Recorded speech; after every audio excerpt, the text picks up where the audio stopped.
है। आप एक महिला होते हुए आप महिला के लिए आवाज नहीं उठाती हैं, आपको शर्म नहीं आती अपने आप को महिला कहते हुए? आप जाके केंद्रीय मंत्री स्मृति ईरानी के घर पे जाके माइक लगाइए, उनके मुंह पे जाकर निक्कर पहन के शाखा लगाइए। देश आप नहीं बताएंगे कि देश कैसे चलेगा और कैसे नहीं चलेगा, तो देश संविधान से चलेगा। मैंने क्यों अपमान कर दिया? मैंने क्या गलत बोला है? क्यों? भारतीय जनता पार्टी के द्वारा कहा गया है कि एनआरसी है और एनआरसी अभी लागू होने भी वाला है। देखिए, सबसे पहली बात तो मैं आपको बता दूं कि भारतीय जनता पार्टी के नेताओं की आप किसी भी बात पे यकीन न करें और देश के किसी भी नागरिक को एनआरसी या सीए को लेकर कोई बात को सीरियस लेने की जरूरत नहीं है, क्योंकि जब सरकार को किसी भी नाम से मुद्दे से वोट मिलना बंद हो जाता है, जब सरकार को दिखता है कि भैया अब हिंदू मुस्लिम जो है नहीं लड़ पा रहे हैं, मंदिर और मस्जिद के नाम पर लोग आपस में नहीं लड़ पा रहे हैं, तो सरकार घूम फिर के एक ही टॉपिक पे आ जाती है और वो है सीए एनआरसी।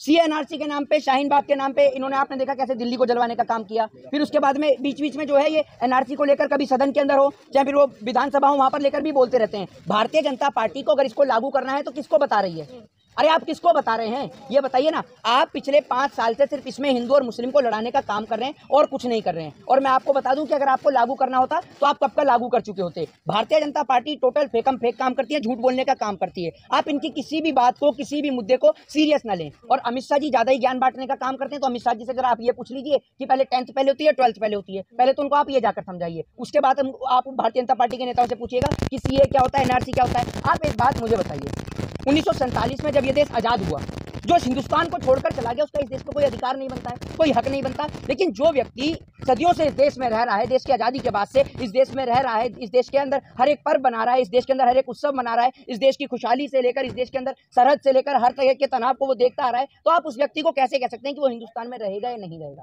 ये बताइए। रोहिंग्या ने जो है पूरा देश खराब कर रखा है। अरे तो भारतीय जनता पार्टी के नेताइन भी तो है रोहिंग्या। आपने नहीं देखा था कि अभी बंगाल में जो कोकीन भी लिया था, कोकीन के साथ में पकड़ी गई थी, भारतीय जनता पार्टी के नेताइन भी हैं बहुत सारी रोहिंग्या। आप जाकर देखिए। तो जो भारतीय जनता पार्टी के जो नेता हैं वो नहीं है रोहिंग्या। अगर बीजेपी में कोई आ जाए तो वो रोहिंग्या नहीं है, हैं? और अगर कोई बीजेपी को वोट ना दे और बीजेपी से अलग रहे, बीजेपी की विचारधारा से अलग चले, देश को जोड़ने की बात करे, तो वो रोहिंग्या है। ये किस तरीके का इंसाफ है? आप मुझे सवाल का जवाब दीजिए। मैं आपको एक बात बता दूं कि आतंकवादी का कोई भी धर्म, कोई भी जाति और कोई भी मजहब नहीं होता है।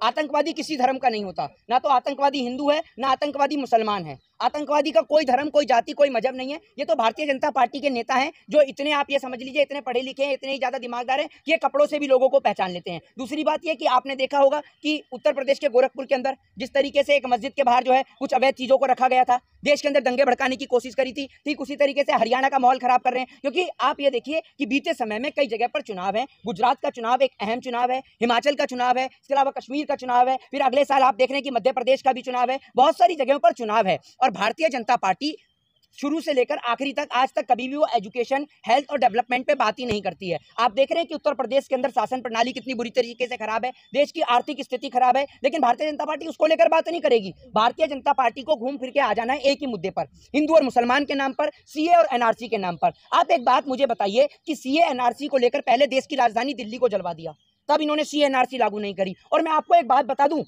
कि इस देश के अंदर बहुत ही कम लोग ऐसे होंगे और जिनके पास में, आप ये खुद ही देख, आपको मैं पत्रकारों को लेकर भी खुद बोल रहा हूँ कि जब आपके दादा के दादा थे, आप थोड़ा सा पीछे चले जाएंगे तो आप खुद देखेंगे कि जब आपके दादाजी की डेथ होती थी तो आपको शमशान भूमि से डेथ सर्टिफिकेट भी नहीं मिला करता था। ये तो अभी कुछ समय से ही स्टार्ट हुआ है, कुछ या फिर कह लीजिए कि कुछ ही सालों से स्टार्ट हुआ है कि जो शमशान भूमि पर डेथ सर्टिफिकेट मिलने लगा है। तो लोग कैसे प्रमाण करेंगे कि भाई मैं इस देश का नागरिक हूँ या नहीं हूँ? सबसे बड़ा जी, यूपी में बीजेपी जो है ज्ञानवापी मंदिर पे, मस्जिद पे जो है निशाना लगा रही है।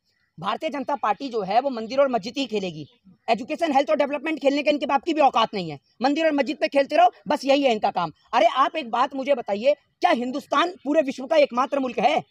भारत देश के अलावा और भी इतने सारे मुल्क हैं जहां कहीं भी सुनने को नहीं मिलता। एक देश है इंडोनेशिया, जिसकी राजधानी है जकार्ता, वहां पर मात्र 3% हिंदू हैं, 3%, बल्कि इससे कम ही हो सकते हैं, ज्यादा नहीं हो सकते हैं। 3% हिंदू हैं वहां पर। वहां से आज तक कभी सुनाई नहीं दिया कि वहां हिंदू खतरे में है, जबकि खतरे में तो हिंदू वहां पर आना चाहिए जहां 3% हिंदू है। लेकिन जहां पर हिंदू इतना ज्यादा है वहां की सरकार कहती है कि हिंदू ही खतरे में है। तो भैया आप एक बात मुझे बताइए, सरकार पे मुद्दे नहीं है। कभी आपने अमेरिका को उठाते हुए देखा है कि अमेरिका में चर्च तोड़ी जाएंगी? बताइए आप मुझे। कभी आपने जर्मनी में देखा हो कि भाई यहाँ पर थोड़ा मुद्दे नहीं है, लेकिन क्या कांग्रेस महंगाई बेरोजगारी को लेकर सड़कों पे निकली है?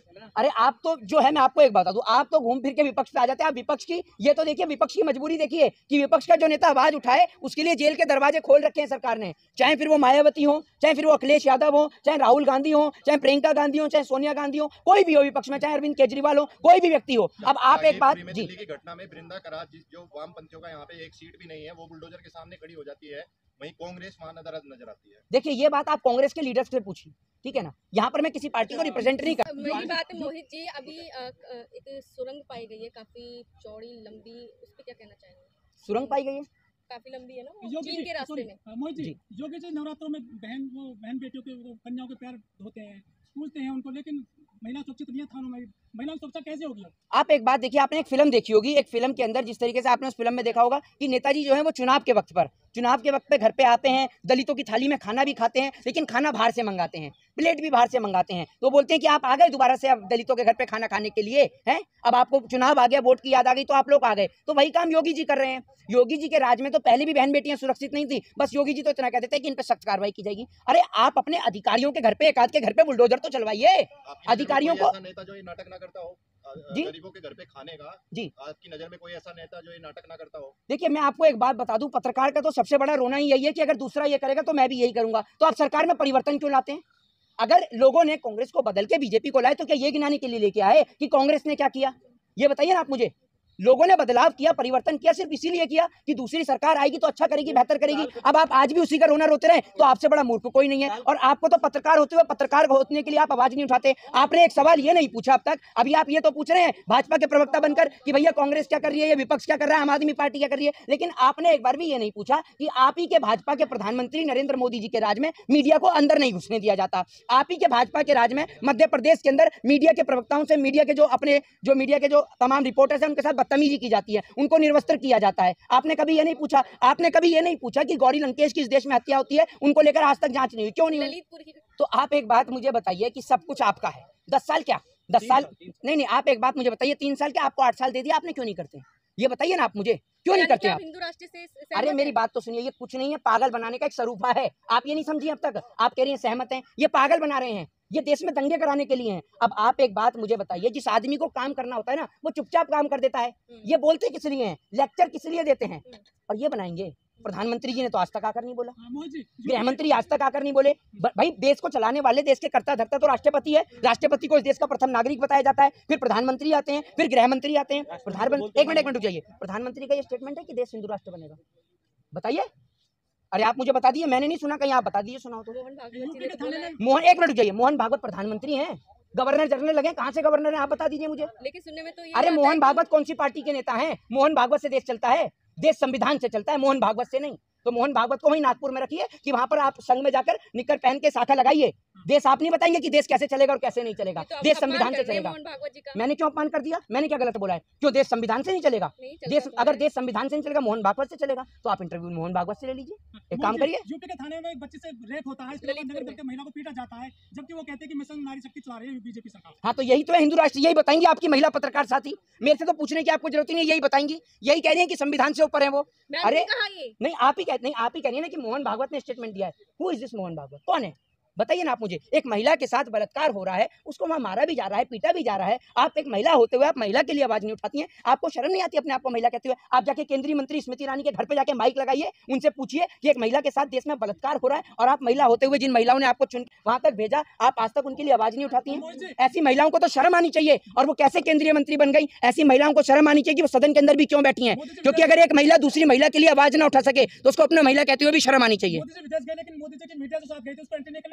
हाँ तो यही सवाल तो मैंने इनसे कहा कि आप ये तो पूछ रहे कि विपक्ष क्या कर रहा है और क्या नहीं कर रहा, लेकिन आप ये नहीं पूछ रहे कि आपके साथियों को। तो आपको मैं बता दूं, दलाली की जगह यही तो है, विदेशों में थोड़ी है, वहां थोड़ी है। वहां तो आप देखिए मोदी जी बाहर आके कह रहे हो माय गॉड, आप सुन ही रहे हैं जो कैसे उनकी वीडियो लगातार वायरल है। तो मोदी जी तो क्या है, मोदी जी को तो कोई फर्क नहीं है, मोदी जी की देश को लेकर कोई जिम्मेदारी नहीं है, आगे नाथ ना पीछे पगात वाला हिसाब है। सुन लीजिए, मोदी जी का एक ही हिसाब है, जो अभी पहले कोरोना था तो कोरोना ने उनकी विदेशी यात्रा को बांध के रख दिया था। अब जैसे कोरोना थोड़ा सा लगाम दिया, मोदी जी ने अपने हेलीकॉप्टर निकाले, नए जहाज लिए हैं, उनसे वो विदेशी यात्रा पे निकल गए। आज तक इतनी सारी विदेशी यात्रा के दौरान जो इतने मोटे मोटे एग्रीमेंट साइन होते हैं, उनमें से एक एग्रीमेंट बता दीजिए जिसपे इंप्लीमेंट हुआ हो।